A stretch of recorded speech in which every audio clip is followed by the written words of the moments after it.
Se Cristo Senhor como nunca ninguém nos deu tanto amor, vamos todos também com fé adorar a paz sem cessar. Um dos objetivos do governo ou dos governos no Brasil nos últimos anos é erradicar a miséria, a fome. E nós temos aqui um bom ministro do combate à miséria, do combate à fome. Ele seria Jesus. Isso na visão humana. Jesus seria um ministro, porque no dia anterior desses acontecimentos, a gente sabe, ele havia multiplicado pães e peixes.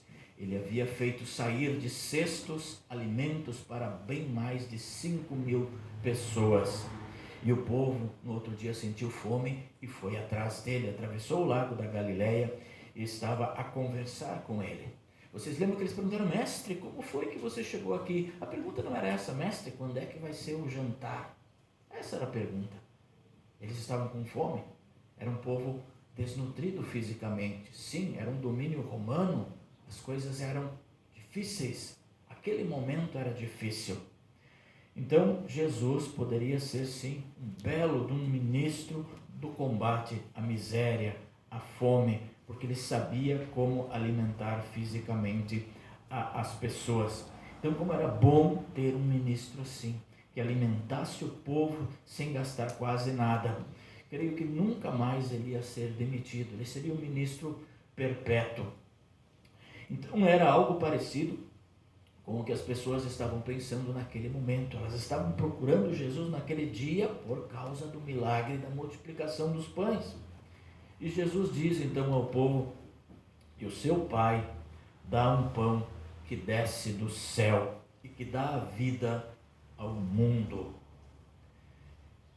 Nas leituras passadas, ele já falou isso, e o povo disse: olha, nós queremos desse pão então. Se esse pão dá a vida, nós queremos desse.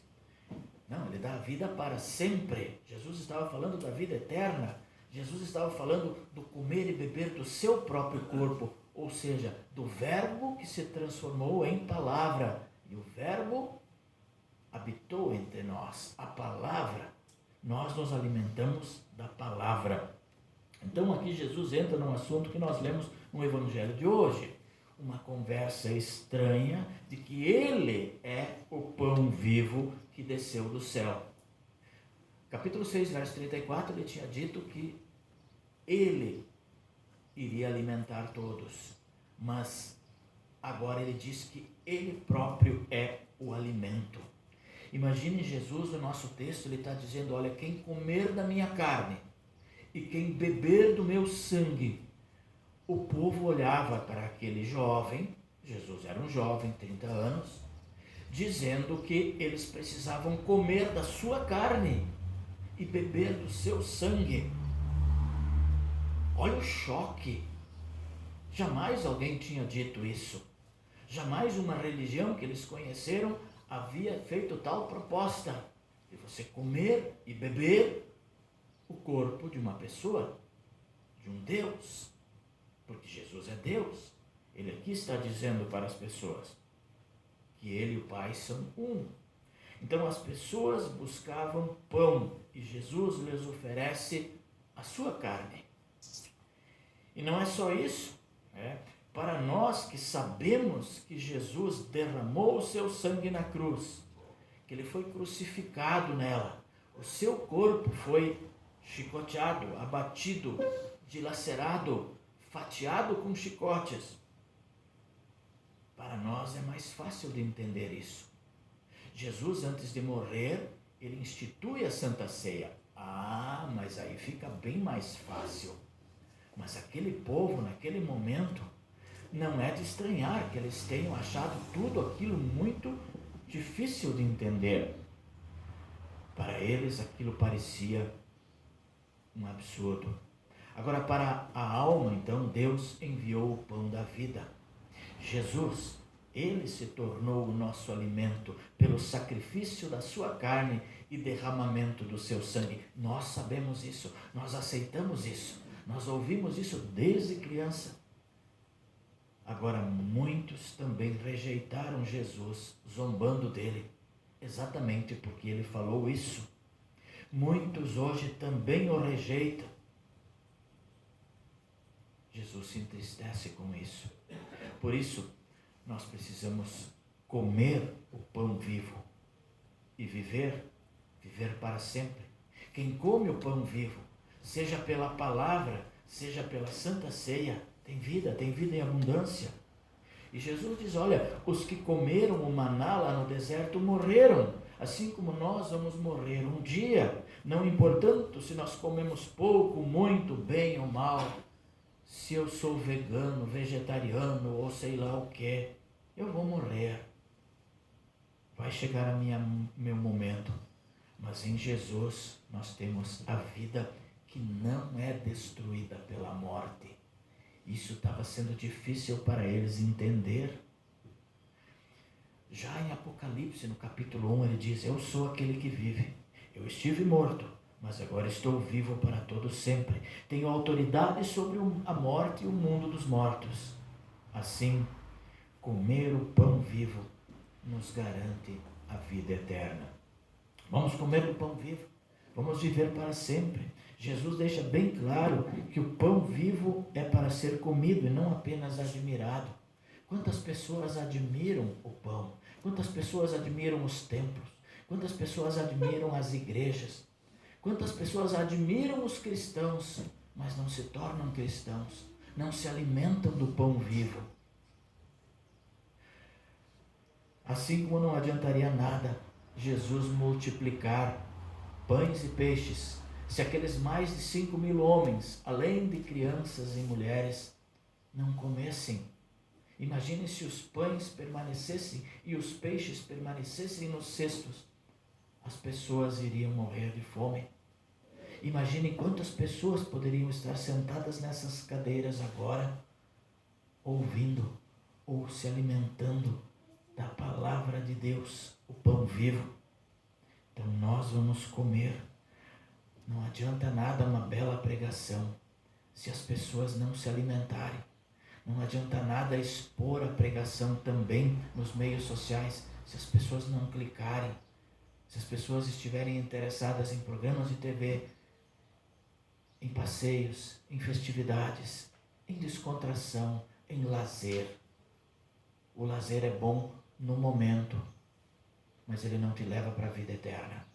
Quanto pão é desperdiçado. Por isso que Jesus nos diz, comam e bebam e tenham vida para sempre. Eu sou o pão vivo que desceu do céu e ele deve ser comido e não somente admirado.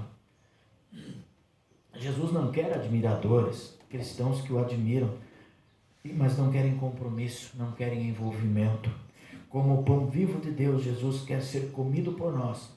E isso pode ser comido de diversas maneiras, principalmente duas.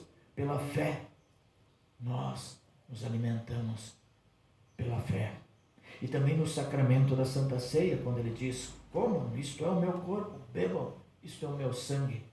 Então nós nos alimentamos duplamente, pela palavra e pela Santa Ceia. Quantos desnutridos tem por aí? Quantos desnutridos espiritualmente, que não vêm à casa de Deus para comer um pão. Agora, este pão, ele envolve ação para nós comermos a ceia do Senhor. O pastor diz, toma, ou seja, pega e come. Houve uma grande discussão no passado, porque antigamente o pastor colocava a hóstia na boca. E não, a ideia é de que a pessoa pegue com a sua mão e diz, eu quero, me dê. É um ato que eu concordo. E então eu me alimento. Toma, ou seja, pega e come. Comer o pão vivo, Jesus envolve também a ação de crer. Comer e beber Cristo. Então coma o pão vivo e viva para sempre. E este pão vivo é para todos aqueles que confessam principais doutrinas cristãs e principalmente a da Santa Ceia. E ele então tem fome e sede. Eu quero, é para perdão de pecados, para vida e salvação eterna. Mas muitos preferem passar fome espiritual. Muitos rejeitam. Muitos não têm tanta vontade assim. Já falei, acho que semana passada, meses, anos. Santa Ceia é indiferente. Não valorizam o corpo e sangue, o alimento para a alma. Então muitos não creem em Jesus como seu Salvador. Bilhões no mundo nem o conhecem. Muitos buscam Jesus apenas para ganhar o pão material. Era o exemplo dessas pessoas. Dessas pessoas do texto, queriam apenas o alimento. Quantas são as pessoas que vêm à igreja atrás de uma cura, atrás de uma oração porque um parente está enfermo? Quantos são aqueles que vão atrás de um milagre? Quantos são aqueles que vêm por consciência pesada? Quantos são aqueles que vão ao culto depois de perderem uma grande soma de dinheiro e acham que isso é um castigo? Quantos são aqueles que vão atrás por prosperidade? Engraçado que a gente vai para buscar prosperidade e a gente vai quando perde prosperidade. Esse é o Jesus pronto-socorro. Mas mesmo assim ele está aqui de braços abertos e promete ajudar no que for possível para o teu bem. Outros apenas admiram Jesus como um grande mestre. Ele é um exemplo bom. Ele é um pregador do amor e da paz. Uma igreja cristã que se diz cristã denominou Jesus uma vez como o filósofo do amor. Será que Jesus é o filósofo do amor? Outros ainda ouvem a sua palavra, conhecem a sua vontade, mas na hora H o abandonam. E é isso que Jesus, depois de dizer, olha, vocês precisam comer da minha carne, vocês precisam beber do meu sangue. Aqueles que entenderam o significado disso, permaneceram fiéis. Mas aqueles que não entenderam, Jesus vira para ele e diz, vocês querem me deixar? Vocês querem me abandonar? E vocês ouviram no texto, muitos abandonaram. Eles não queriam nenhum tipo de sacrifício. Na hora H, eles abandonaram. Eles queriam receber dele apenas benefícios, privilégios, comida, mas eles não queriam se envolver com ele ou assumir compromissos no reino de Deus. Em que grupo nós nos encaixamos? Dos que abandonam? Nós buscamos Jesus apenas para coisas materiais, só na hora do aperto?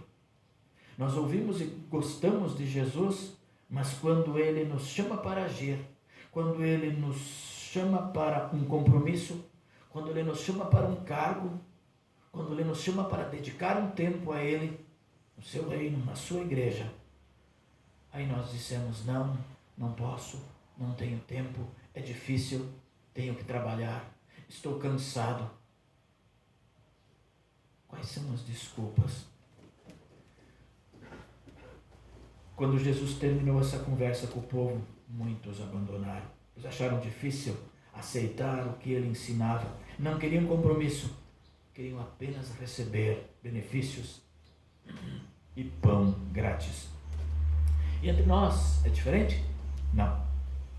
Infelizmente não. Vemos também pessoas, irmãos abandonando Jesus, não apenas abandonando a igreja. Jesus disse, eu sou a porta, vocês precisam entrar por mim, não há outra porta. Depois da porta tem um caminho estreito. E quantas são as pessoas que veem a porta aberta, mas estão tentando, naquele muro que é a vida, com um formão e com talhadeira, abrir o seu próprio buraco para passar. Esforçam-se, calejam-se, chicoteiam-se para poder trilhar a sua salvação, porque não querem depender daquela porta, não querem depender de Cristo, não querem sentar, nem viver em comunhão com os irmãos na fé e abandonam. Já ouvi, pastor, eu deixei da igreja porque eu não gostei uma vez do que o fulano me falou, eu uma vez me desentendi com o Beltrano. Não. Quem não ama, mas eu tenho fé, pastor, eu faço minhas orações. Não. Quem não ama o irmão a quem vê, não ama a Deus quem não vê. Isso é bíblico. Desculpas. Não, eu estou aqui abrindo o meu próprio buraco. Eu oro em casa. Não. Isso é desculpa que se dá na frente do pastor. Aliás, o que a gente ouve de desculpa, o que a gente ouve de promessa, hein? Marcelo, não sabe o que te aguarda. De cada 10 promessas que tu ouve, domingo eu vou no culto, pastor. Não vem. De cada 10 promessas, uma, talvez 2, se cumprem. Pastor, tomei uma nova atitude na minha vida. Não. Pastor, quero batizar meu filho, eu estou afastado, mas a gente quer mudar de atitude. Não. Você vai batizar, Marcelo, e eles não vão vir. Você vai confirmar e muitos não vão vir mais. Nunca mais. Muitos abandonam. Abandonaram o próprio Cristo. O que seria de nós? Poderíamos nos orgulhar demais se ninguém nos abandonasse. Abandonam, sim. Então hoje não é diferente. Muitos abandonam. Muitos deixam. As pessoas faltam um culto, faltam 2, faltam 3. De repente, mês, meio ano, não sente falta. Não acham importante participar, não valorizam a comunhão com os irmãos, com Cristo, com a Santa Ceia, nem o pão vivo e nem o pão espiritual, o pão da vida. Esquecem do seu compromisso de sustentar o trabalho da Igreja de Cristo com as suas ofertas, deixam de trabalhar voluntariamente, deixam de orar pela Igreja, não tem tempo para essas coisas, não tem mais tempo para Deus, e ficam em casa tentando fazer um buraco, ao invés de passar pela porta que já está pronta. Muitas são as desculpas diferentes, muitos de nós queremos esconder o que realmente acontece, achamos difícil o que Jesus ensina e não queremos nos comprometer em praticar a fé, o perdão, o amor, nem com o trabalho do seu reino. E é para isso que Jesus nos fala no Evangelho de hoje. Ele diz: coma, eu sou o verdadeiro pão, o pão vivo, comam e vivam para sempre. Então naquele dia o povo perguntou a Jesus o que Deus quer que a gente faça, e a resposta de Jesus foi: Ele quer que vocês creiam naquele que Ele enviou. Deus quer que a gente creia em Jesus, porque quer que a gente viva e viva para sempre. Quantos são os irmãos nossos que não vão viver para sempre? O fim lhes espera. Mas Deus está aqui, e para você que veio aqui hoje, para você que vai escutar esse Evangelho maravilhoso, Ele convida você a crer em Jesus e a comer do seu corpo e do seu sangue. Saciados por Jesus, nós somos transformados em multiplicadores desse pão. Vamos contar para os outros o que acontece aqui. Vamos fazer uma propaganda bonita de como Jesus aqui é pregado. Vamos comer do pão vivo, vamos viver para sempre. O pão vivo, Jesus está aqui e Ele é de graça. O que você oferta depois é para manter o trabalho. Mas a obra de Jesus é gratuitamente. E a Igreja Evangélica Luterana entrega gratuitamente. Nem o dízimo ela cobra, porque ele não existe mais. Vivemos no Novo Testamento e nós temos a liberdade. A maior democracia no mundo é a Igreja cristã. Somos totalmente livres. Jesus fez até a porta para nós passarmos. Que notícia boa. Creiam nela e tomem posse do que Ele fez por vocês. Amém? Amém. Amém. Nos coloquemos de pé. Que a paz de Deus, que vai muito além do nosso entendimento humano, que Ele guarde os nossos corações e mentes em Cristo Jesus para a vida eterna. Amém.